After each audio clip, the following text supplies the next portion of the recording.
বুধবার আবারও হাইকোর্টের জুট মিল মামলার রায় দিল।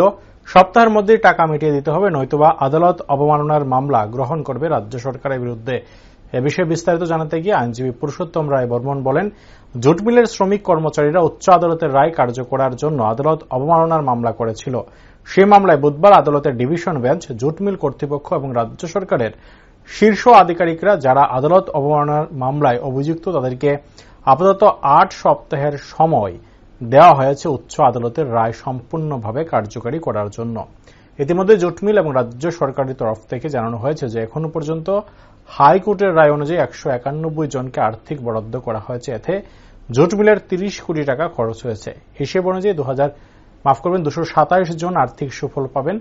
তার জন্য জুট মিলে আরও ৩৫ কোটি টাকা প্রয়োজন। সেই ৩৫ কোটি টাকার জন্য জুট মিল কর্তৃপক্ষ রাজ্য সরকারের সাহায্যে ব্যাংক থেকে ২০০ কোটি টাকার লোন নেওয়ার জন্য দরখাস্ত করে। তার জন্য বুধবার জুট মিল কর্তৃপক্ষ আদালতে ৮ মাস সময় চেয়েছিল, কিন্তু সেখানে আদালত ৮ মাসের সময় না দিয়ে আপাতত ৮ সপ্তাহের সময়সীমা ধার্য করে দেয় বলে জানান তিনি। মিলের শ্রমিক কর্মচারীরা উচ্চ আদালতের রায় কার্যকর করার জন্য আদালত অবমাননার মামলা করেছেন।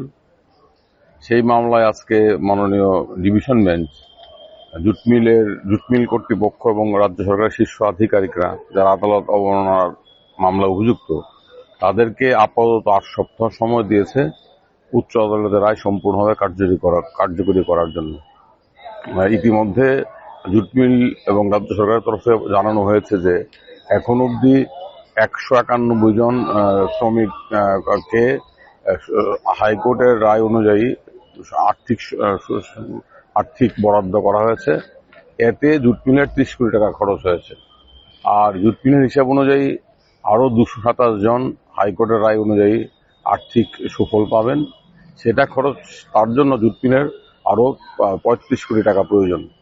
সেই ৩৫ কোটি টাকা জোগাড় করার জন্য জুট মিল কর্তৃপক্ষ রাজ্য সরকারের সাহায্যে ব্যাংক থেকে ২০০ কোটি টাকা লোনের জন্য দরখাস্ত করেছে এবং জুট মিলের বিভিন্ন জমি এগুলো বিক্রি করার জন্য জরুরি ভিত্তিতে পদক্ষেপ নেওয়া হয়েছে। তার ফলে তারা আজকে আদালতকে বলেছে আমরা সমস্ত প্রচেষ্টা গ্রহণ করছি যাতে করে দ্রুত আদালতের রায় কার্যকরী করা যায়।